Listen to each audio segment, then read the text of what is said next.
Next up, we have Theo, and Theo is part of CAMO. He's going to talk about a declaration on patient equality. Mr. Theo Alexander is a U.S. Navy Gulf War veteran who served abroad and is highly decorated on the highly decorated aircraft carrier USS America. He earned a Bachelor of Science degree in Health Administration, and he was awarded the prestigious O. David Sparkman Chromatography Mass Spectrum. Thank you. You're adding in all these hard words for me. I'm gonna have you come up and speak about it. We have Theo. He's also the co-founder of CAMO, the Chief Operating Officer of Complementary and Alternative Medicines of Oahu, a veteran-owned nonprofit organization where he assists clinicians and medical staff with processing 329 medical cannabis registry applications. Theo, come on up.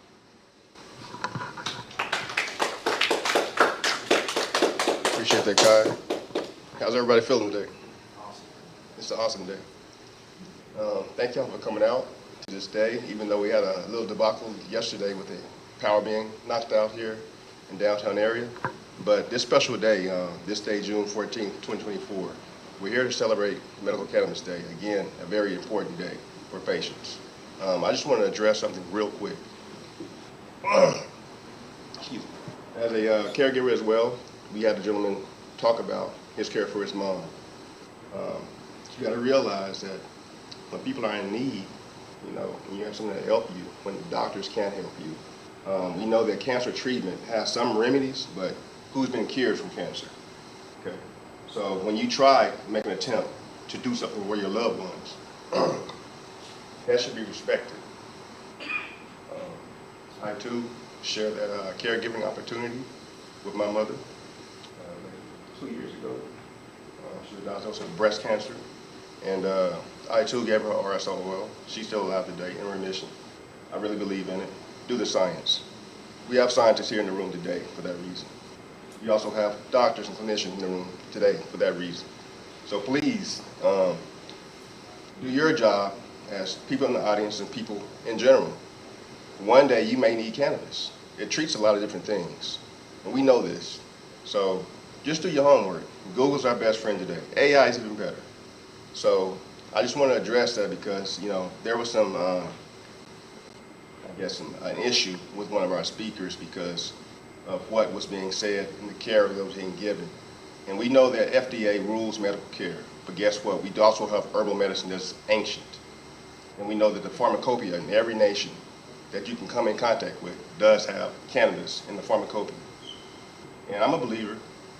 If you look at the Bible, you can Google cannabis in the Bible. You come up with all kind of things. Now, if you want to argue against the Bible, be a non-believer, that's your prerogative. But if you look at Exodus 30 and 23, it gives the recipe for the holy anointing oil, which every rabbi, including Jesus himself, carried. Now, I'm not going to blaspheme anything, but I'm going to tell you the truth about something. When we look at what cannabis does today, what it does with cataracts, to help heal that. And I know we're not supposed to make medical claims, and I'm not making a medical claim. I'm saying try it. If you have cataracts, try it. If your doctor hasn't introduced you to some form of cannabis, which is in the formulary, we have Epidiolex right now, we have Marinol, Dronabinol, Sesamet. These are all formulary drugs that have been there since maybe the late 80s. Okay, so one thing I also want to address is the reason we're here is not to be political. This is a patient's day. This is a clinician's day. It's an industry day. We almost had adult use. What does that mean? I don't know what that means. I'm an adult and I use cannabis. I have a 329 card. I do what I need to do to be respect of the medicine, be respectful. And I also research. As Kai was saying, in my last credential, mind you, Trinity University in San Antonio, I have a master's in health administration. I've worked at the corporate level of healthcare. I've seen doctors have no solution for patients. This is a solution, right? Okay, so I'm gonna get to it. One of the most important things you do when you go to the hospital, whether it's an emergency room or just a regular visit to the doctor, to your specialist, or whatever you want to call them. What happens is when you are discharged, you get some paperwork, right? Everybody knows that. Whether you read it or not, you should. Because if that paperwork does not include your rights as a patient, you better ask what your rights are. Because if something happens to you on that table, in the patient room, that you don't agree with, you have every right to complain. I'm not saying you need to go after your doctors or the clinicians here, because they're part of our network. We need them.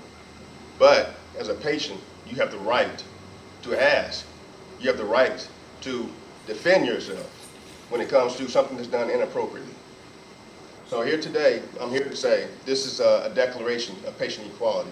Because as a cannabis patient, I don't feel like I'm equal. If you tell a doctor, whether you're at the VA or whether you are at an urgent care clinic, okay, we have a gamut of things we can go to right now. And you tell them you're using cannabis, if that doctor's not informed, if that PA is not informed, if that nurse is not informed, if that LPN or CNA is not informed, they think you're an addictive person, that you're using an illicit drug, which is far from what this is. Why is it in the ancient pharmacopoeias if it's an addiction drug? I don't quite get that. We have the science, we have the instruments that can tell you what's in the drug. And the constituents that they use in that drug, they have actually synthesized to make other drug formularies, okay? The same process. We know this. It's not being told. So let's get to it. A Hawaii Patient Bill of Rights for 329 medical cannabis registry patients. As a medical patient participating in the Hawaii State Medical Cannabis Registry Program, better known as the 329 Medical Cannabis Registry, you are entitled to the following rights to ensure your direct access to healthcare services are protected and respected. These rights are in accordance with Hawaii state law, guess what, and the regulations.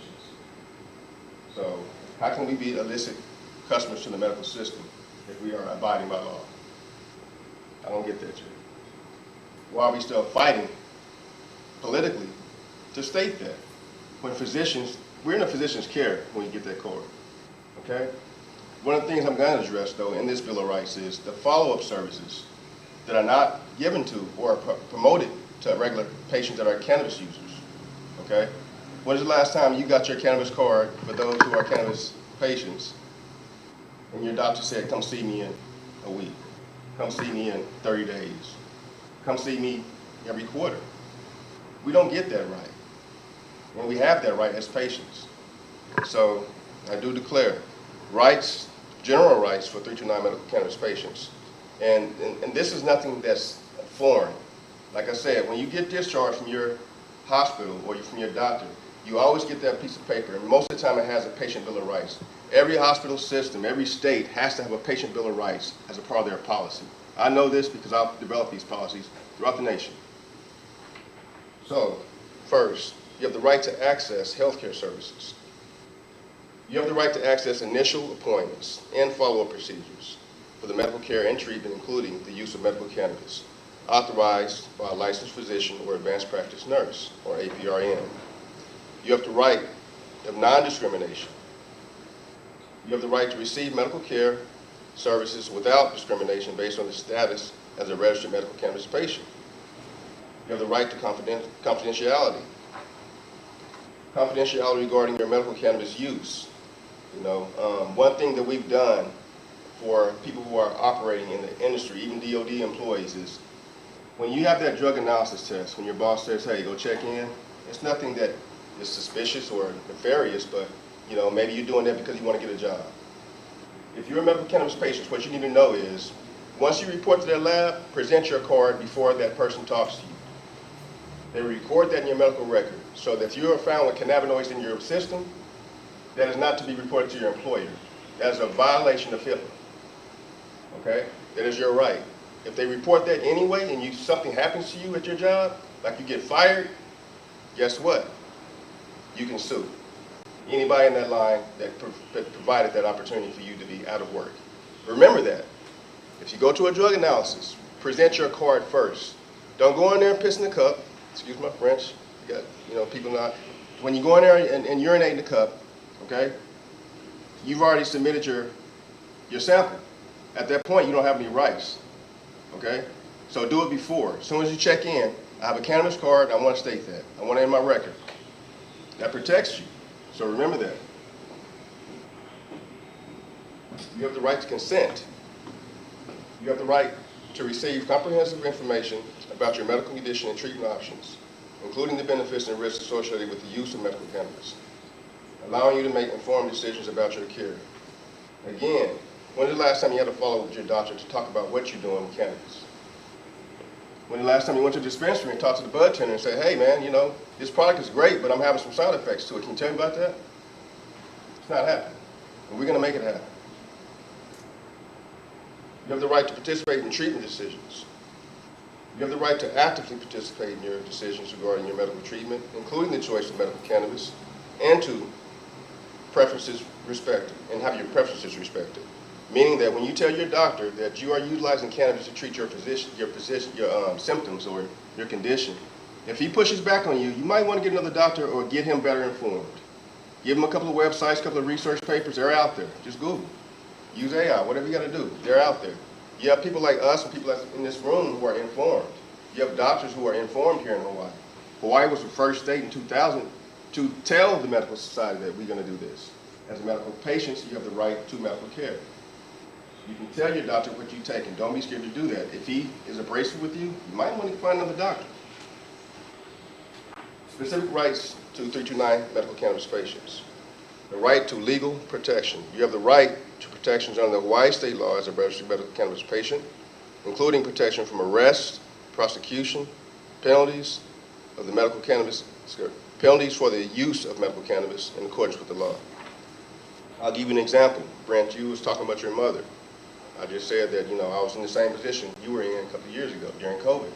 I had to move my mom to Rochester, Minnesota for Mayo's Clinic, where she received her cancer treatment and her radiation therapy. Okay? The first appointment I had with her oncologist, I told him that I've had her on a regimen of 1 gram of RSO a day, and she's doing okay. Because he was surprised that she was so alert with her condition. She was at phase 3. Okay? My mother has a lot of other complications when it comes to allergies to drug medication preservative. She cannot take what you call generic drug because there's so many there are so many preservatives in the drug that there's barely any active ingredient, okay? So she's allergic to most things like that. So using cannabis, a natural drug or a natural substance, was helping her to alleviate pain, nausea, all the things that come with cancer care or cancer treatment. The doctor was very abrasive. He was a young guy, just got there, Mayo's Clinic, you know, probably had a little ego, but I humbled him a little bit. So I said, look, if you're going to tell me I can't treat my mother with this, well, then we're going to find another doctor. How about that? That got his attention. And then I gave him a couple of links. I sent him to clinicaltrials.org. I told him to Google, since you're a researcher. I told him to Google cannabis and how it's used to mitigate cancer, symptoms. I told him to Google our good friend and colleague, Dr. Sue Sisley, who has completed the only FDA clinical trial of veterans using using cannabis to treat PTSD, okay? This is clinical trial FDA, okay? You can't argue with the results. You can argue about why, but so he exited the room and went and looked up a couple of these things. And I also, before he left the room, I informed him that Mayo's Clinic was one of the leading researchers in cannabis research, okay? Mayo Clinic leads a lot of things in cannabis in research, but he didn't know because he was a new guy, and he just thought he was going to come in there and push drugs on my mom. Which cancer treatment is, it is what it is. But I know that there's some help with the symptoms and side effects. So when he came back into the room, he had a different opinion. He said, wow, I didn't know we had a dispensary system here. Wow, I didn't know doctor was actually writing this card for patients to, and then the patients that are on the card had a better outcome. So he was enlightened. And to this day, he changed his practice as far as his treatment plans. He now includes cannabis, and he even writes the cards, dig that. So, that was a proud moment for me, personally, but a good win for Mayo's. Have a guy like that listen, Sorry about that, It's kind of if you've never been a caregiver,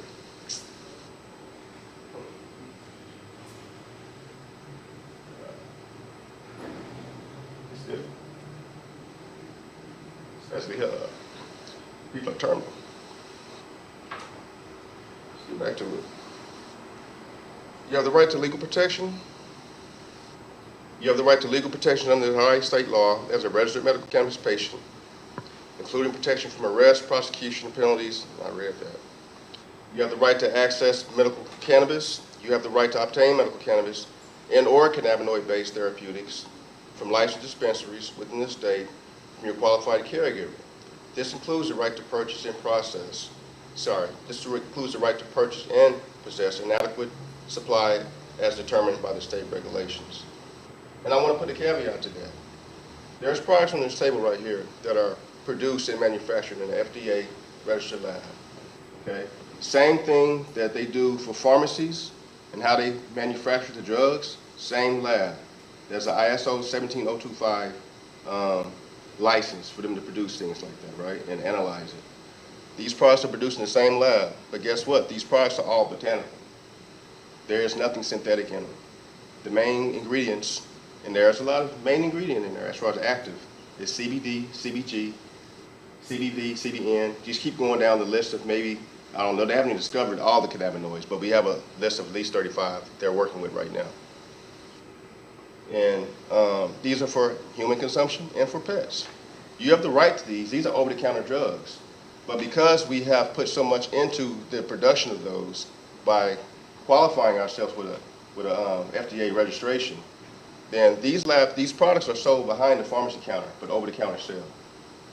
And they're a little pricey, you know, but what's the price of health? It wouldn't be so pricey if we didn't have to source this cannabinoid and pay all these licenses just to produce it. You know, everything should be analyzed and looked at before you give it to a person, true. But if you already meet that criteria and your label is correct, what's preventing us from helping each other? When you go into Walmart, when you go into Target, when you go into CVS, any of these other drugstores, and you buy those drugs and vitamins out of that counter, I challenge you to do some research today. Because there was a research that came out maybe 2015 that said that 85% of the things on that shelf did not have any ingredients that was on the label. How do you feel about that? Go to the gas station and get gas and it's water. How are you gonna feel about that? This is what you're getting, literally.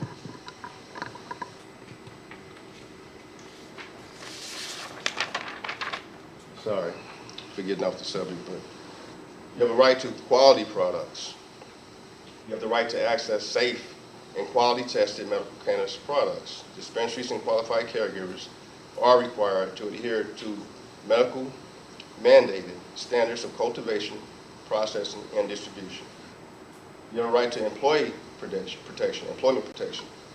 You have the right to not be discriminated against in employment based solely on your status as a medical cannabis patient.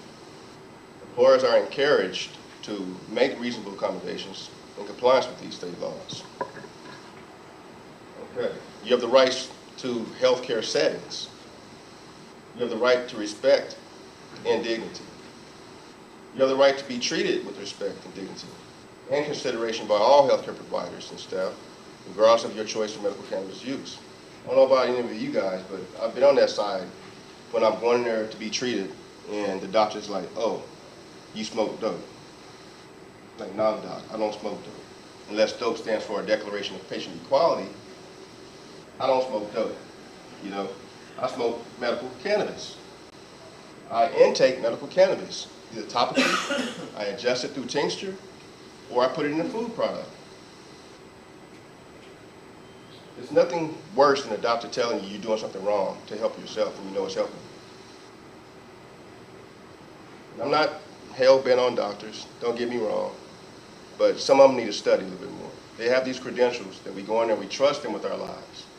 We trust with them our loved ones' lives. And sometimes medical science doesn't quite compute. You have the right to your rights in healthcare settings, rather. You have the right to follow-up care. You have the right to the necessary medical follow-up appointments after a visit to the medical cannabis doctor to register for the 329 medical cannabis program. This includes no less than 1 visit per quarter or 4 visits per year for ongoing assessment and management for your medical condition, including the participation in the research and development of cannabinoid therapeutic and nutraceutical supplements. And I say that because this is something that's not being practiced, but most doctors have to take a Hippocratic oath. That first part of the oath says, do no harm, okay? If you're not doing harm to yourself taking the substance, what's the doctor's problem? The doctor's problem is he has an FDA contract. Or should I say contract, or should I say, I'll leave it alone. But they administer and prescribe drugs based on their education. Right now at John A. Burns, they don't teach an elective on medical cannabis, but they do teach an elective on herbal medicine. And that herbal medicine is ancient, you know, it's remedies. You have, how do you say, lapa'au, Hawaii lapa'au. So, what'd you say? La'au lapa'au. La'au lapa'au, exactly. Myself being Native American and black, we also practice ancient Indian techniques in medicine. I'm sure everybody in here has some kind of heritage, or an uncle, or a grandparent that tried to teach you how to use something that was grown in the yard to remedy a cold at least, right? You have the right to continuity of care. You have the right to receive continuous and coordinated care. Healthcare providers should not deny or discontinue treatment solely based on your legal or based on your legal medical use of cannabis. And you should challenge your doctor. Next time you go to renew your card, I don't care who the doctor is, and I know most of them, say, hey doc, can I come see you in at least 3 weeks? Can I come talk to you about what am I doing? You know? Because sometimes you need that push from your doctor. You need some confidence. Because we keep getting beat down as patients saying that we're doing something wrong. You know? And I don't really agree with that, but you know, we all have to participate in this thing called society. But individually, take the option to ask your doctor when I'm going to see you again. If he says next year, just tell him that's not good enough. You want to come see him at least once a quarter. You have the right to emergency care. You have the right to receive emergency medical medicine services without delay or prejudice, regardless of your status as a medical cannabis patient. Meaning that when EMSA or EMT comes to rescue you, God forbid, and you're taking cannabis, sometimes they hesitate. I've seen it. I've been in this position. And you tell them, they ask you, have you taken any illicit drugs? Have you had anything to drink? And all these questions. I use medical cannabis, and I have a medical cannabis card. But they don't know how to treat that. They don't know what to do. They will withhold medication and treatment sometimes. I've seen it happen. You have the right to access information and education. You have the right to receive education and information about medical cannabis from your healthcare provider, including how it can be integrated into your overall treatment plan. Who here in this room has experienced that when a doctor says, this is what you can take for your condition, but you know, keep taking your pharmaceutical, but this is something that can alleviate some of the side effects of some pharmaceuticals that I'm giving you. Has anybody in the room ever heard a doctor say, you can do this as part of your treatment plan? Crickets. That's scary. But something that has so much potential. Enforcement and advocacy. Right to advocacy. You have the right to seek assistance from your patient advocacy organizations to ensure that your rights are upheld and to receive support in navigating the medical cannabis program and related healthcare services. Thank God for CAMO, because this is what we do. Ever since 2017. Reason why? Being veterans, we have 22 patients a day dying of suicide. Okay? These school shootings and other things that are happening around in our nation, when the veterans are there, what they're not saying is that these guys are on antidepressants with no remedy. Because when they go to the VA, which I'm a strong supporter of the VA, and we're changing some things there in the policies when it comes to how they look at cannabis and cannabis treatments actively right now. If you Google that in the headline, that's something that's being discussed right now, right? They're saying doctors may or may not be able to write cards for veterans who are seeking the 329 program participation, okay? which is a very important announcement. You have the right to legal recourse. You have the right to speak legal recourse. You have the right to seek. You have the right to seek legal recourse if your rights as a medical cannabis patient are violated, including filing complaints with appropriate regulatory agencies and pursuing legal action if necessary. You know, one thing I tell docs sometimes when I'm in their appointment is, Doc, one day there's going to be a group of citizens get together and they're going to pursue their rights together in a class action. Because how can you have a medical cannabis system without protecting the rights of patients? I don't get that. That violates the Hippocratic Oath. Most physicians, I think, do care. You know, I work with a lot of physicians, you know, and I can say that the majority do care. Some of them are kind of, you know, they're more rigid when it comes to understanding other alternative means of treatment and healthcare. But what I say to the medical community today is we're here to celebrate the respect of the medicine and to educate and to advocate. Because what Dr. Otto said in his opening comments was, you know, when he stated, do patients have the right to interstate use of the medication? That is an important question, okay? Because why am I being told that I can't take my medicine on the plane? It's not going to blow up. It's not going to do anything else except for go into my body and help me. No one's going to pick it up and use it. If they do, they'll probably be a happier person. But that is not what medical patients do. We are very protective of our medicine because of how things are shaping up for us legally. I would say continue the fight. Continue the fight for this plan. I'm going to end this by saying, this is a quotation. By understanding and asserting these rights, we ensure that our healthcare needs, including the use of medical cannabis, are met with respect, dignity, and legality.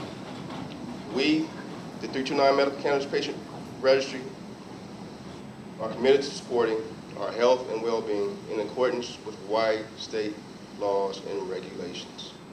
We're not the ones violating the laws, but we often get violated. Have you ever been arrested for medicating? I have. It's a shame. The judge looked at us and said, you got a card, why did the guy take you to jail? I don't know, Judge. Can you talk to your boys? But what I do want to bring to your attention as an exclamation point is we have products on the table, as I mentioned, but also we have lays out here, our wrist lays, that one of our medical cannabis providers, or should I say, one of our therapists made last night. These lays are representative of today, celebrating Medical Cannabis Day here at the Capitol. And if you don't mind, CAMO is a 501c3 nonprofit. We do take donations. You can have a lay just to wear that and remind yourself of what you did today. But also, if you don't mind, there's a QR code there. Maybe $5, whatever you can give. This is what we do. This is the very first time this has happened at the Capitol. If we want to continue this, we have to support each other, right? And I thank you guys for coming out, and aloha.